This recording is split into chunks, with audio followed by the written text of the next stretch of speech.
We're going to go on to Dr. Winters and then Chief Mike Goldstein from Plymouth Police Department. Dr. Winters.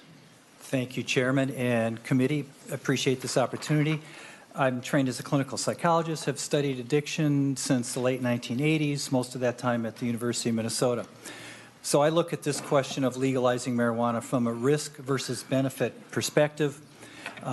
As I understand the research literature, it is my professional view that the risks far outweigh the benefits. Thus, I strongly encourage the rejection of the bill to legalize marijuana for Minnesota adults. We have enough problems with our two legal drugs, alcohol and tobacco. We do not need another legal intoxicant in Minnesota.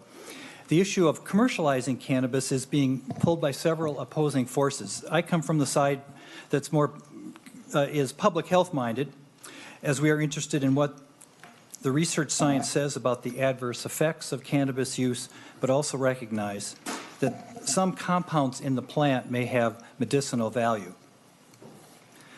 There are two prominent research national-based sources that provide the basis for my opposition to the bill. One of them is a 2014 review of the research literature by officials at the National Institute on Drug Abuse.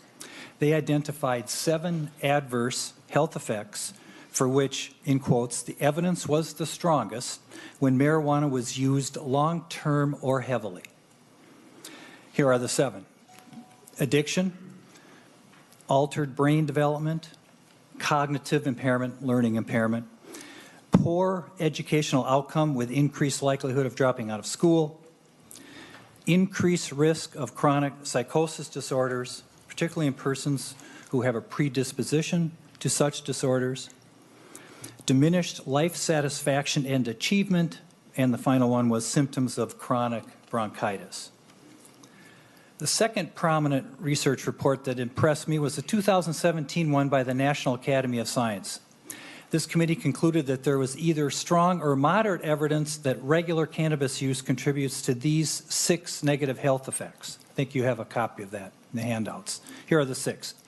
Increased risk of motor vehicle crashes, increased risk for lung cancer, lower birth weight of the offspring, obviously when maternal cannabis smoking occurs.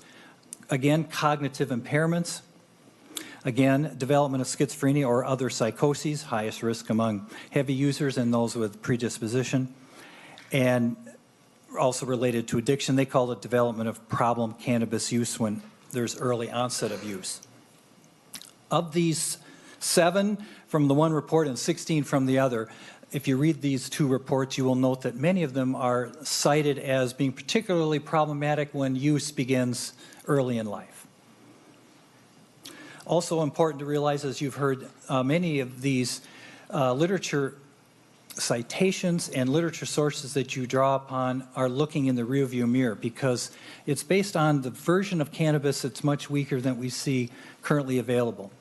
And so that leads to many difficulties when we try to think forward about what might be the health effects. I do not believe that it's just a matter of time that marijuana will be legalized in Minnesota.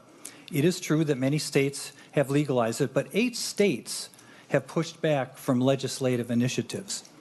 If the state were to commercialize marijuana, in my professional view, adding another addictive drug to legal status would result in several public health outcomes. A greater proportion of cannabis users will become addicted than are currently addicted. A greater percentage of individuals at risk for mental illness will develop a more severe form of mental illness. The highways will be less safe. A larger percentage of Minnesotans will use the drug than currently do. Right now, we have about 13% of Minnesotans have reported using marijuana at least once in the past year. My prediction is that would go higher. And I predict there'd be an increase among young people. I know that's a controversial topic. There's been data about what does it go up, does it go down. You have a slide that I prepared of sets of states, the 6 states that have legalized it and the 6 that have not. You can see that the difference in youth rates are different. The youth rate is defined between 12 and 17.